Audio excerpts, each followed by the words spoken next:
Hare Krishna! Welcome to Thrive in Bhakti. Badra Sane here. So one of my claims, one of my points I stress quite strongly in helping devotees who are sincerely trying to maintain their spiritual practices, without a doubt, with all force and effort, but yet they still get stuck. They're inconsistent.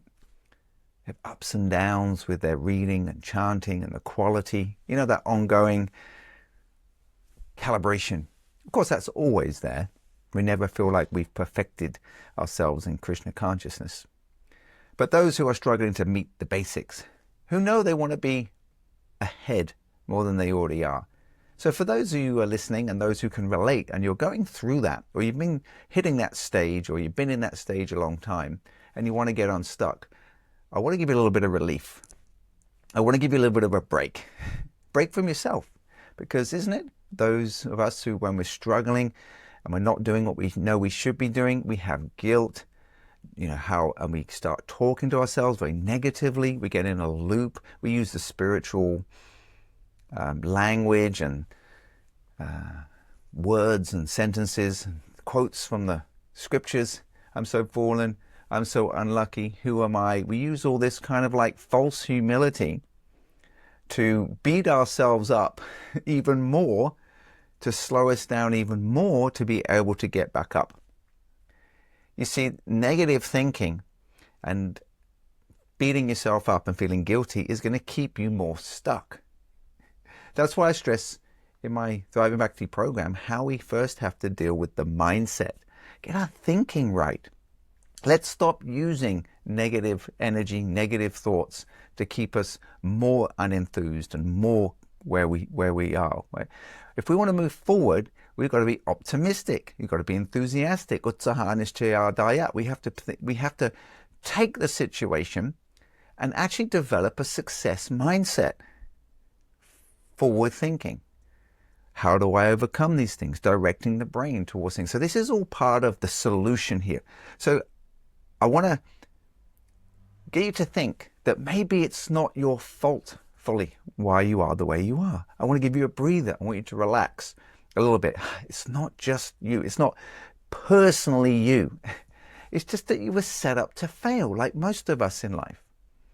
Unless you had role model success and success habits growing up, or you grew up in an ashram where you were trained really well in these habits, then yeah, you would probably find it a lot easier to come into spiritual life and manage your material affairs and your spiritual affairs and responsibilities. Yes, without a doubt, because it's been role modeled. You've had the experience, you've done the training. But for, I reckon, 80-90% of us, most won't have lived in ashrams. Most have come to bhakti maybe as couples or students or working.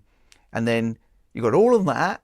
And then you have all of these spiritual responsibilities to add to an already stressful life. Because right now, the dual working families, the woman's working, the man's working, just to pay the bills, and coming home stressed.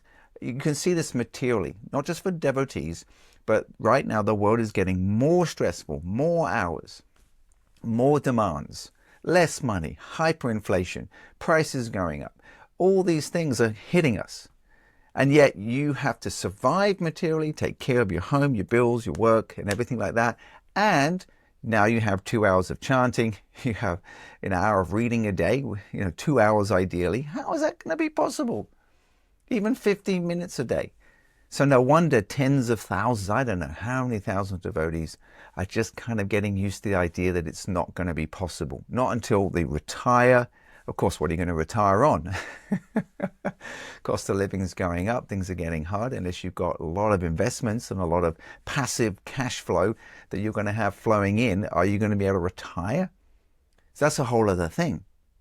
So the thing is not to fix things later. The thing is to address the problem now.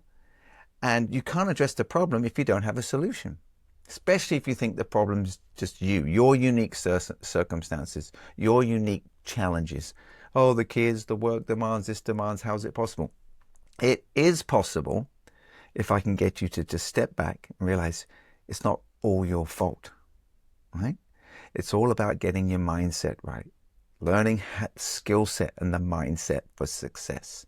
Yeah, people who are successful, not even just devotees, Navy SEALs, smart business people, entrepreneurs, very academic, successful people, particularly sports people we can relate to. They learn and develop the mindset and the habits that are going to get them to where they go by being around people who have already been successful. So how is it possible? Well, we're set up to fail because as I said, most of us have not grown up or been trained how to develop success habits and success thinking. Okay? Usually a fixed mindset. Oh, I am like this. We have fixed language, fixed ideas of ourselves. And that keeps us stuck. And so through my program, I help develop the mindset of someone who's successful, an overcomer, one who sees challenges and directs the brain to solutions. We learn how to shift that thinking from becoming a broke mindset to a growth mindset. And then I also develop the habits of how to set goals and how to be accountable, actually how to make small changes over time. And every person who's been in my program within 90 days has gone, I cannot believe that I am now reading consistently. I cannot believe my chanting has become more consistent. I'm not going to get into the philosophy and depths of quality and quantity and the transcendental nature of the name. I'm into just getting your practical life together. And I'm going to give you the tools and the mindset, how you can actually move forward. It doesn't matter who you are. Skill sets and changing your thinking, anyone can do. It doesn't matter how old you are. It doesn't matter how young you are. It doesn't matter what, gender you are. It doesn't matter, what culture you're from. These universal principles of mindset and habits can apply to everyone. And that's what I'm, presenting in a lot of my podcasts and my resources is to give you those ingredients, how to do that.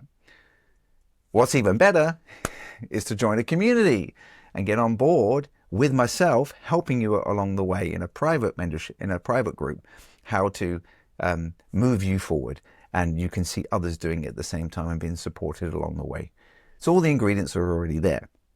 That's why occasionally I do my webinars where you can jump on and learn. And if you want to get on board the program, you can as well, because I only have sort of limited numbers that I can work with in one go. So if you're ever interested, you can always, within the notes or comments, I usually drop in if a webinar is coming up. So please check below when the webinars are. You can always click on the links and save yourself a seat. And that's where I'll go into a bit more detail about the actual program and all the different aspects to it. So don't stay there where you are. Understand that getting unstuck is not unusual. It's very common, but it's very rare for someone to actually reach out and understand that actually here's help. Here's a program that will definitely get you unstuck if you apply the ingredients that I show you. And also understand that it's not so much your fault. We were kind of set up to fail. Most people are failing financially, failing in relationships, failing with their health right now, because we were never taught how to be actually healthy and what the mindset and the habits are for real health. We're never really taught what the mindset is for a proper relationships growing up, right? Same for spiritual life. If we haven't been trained and understand how to, because we can be in an ashram, in the brahmachari ashram or single ashram, but when you leave, now you've got that simple life coming into a more complex life. How do you balance the two? And usually things deteriorate. But if you equip yourself with the tools and the mindset, which is one of the things I love seeing and sharing that's affected my life, they don't belong to me. These are things that we were not taught growing up generally, or a lot of devotees are unaware of. So this is exciting. There's a way out. It's pretty simple, actually. It just takes a couple of things: strong desire and a commitment, and a willingness to endure, to continue to grow, a growth mindset. And the great thing about the ingredients is, and the mindset is about small wins over time. So have a little think, contemplate for a minute. I want you to say to yourself, actually, it's not all my fault that I'm stuck. I just don't know how to get out. Like we have this saying, you don't know what you don't know. Isn't it? I didn't know till I knew. Okay. So I think this program is a great follow-up because you probably had mentorship, you've probably been to, workshops on Sadhana, but it's the follow-up. My program is like a continual, it's a follow-up to actually activate the things that you've learned from those amazing workshops and seminars and weekends and podcasts you listen to. How are you actually going to make it happen? That is something I haven't seen anywhere else yet, but I'm just offering that now to those who want to come on board if there's some open spaces at the moment. But just keep plugging in to my videos and podcasts, and I'll be adding more and more things that you can listen to as well. So I hope that's been useful. I humbly feel for you. I totally understand where you're at and where things are, but you can move that needle forward. You just need the right skill set and mindset and tools how to do that. Hare Krishna.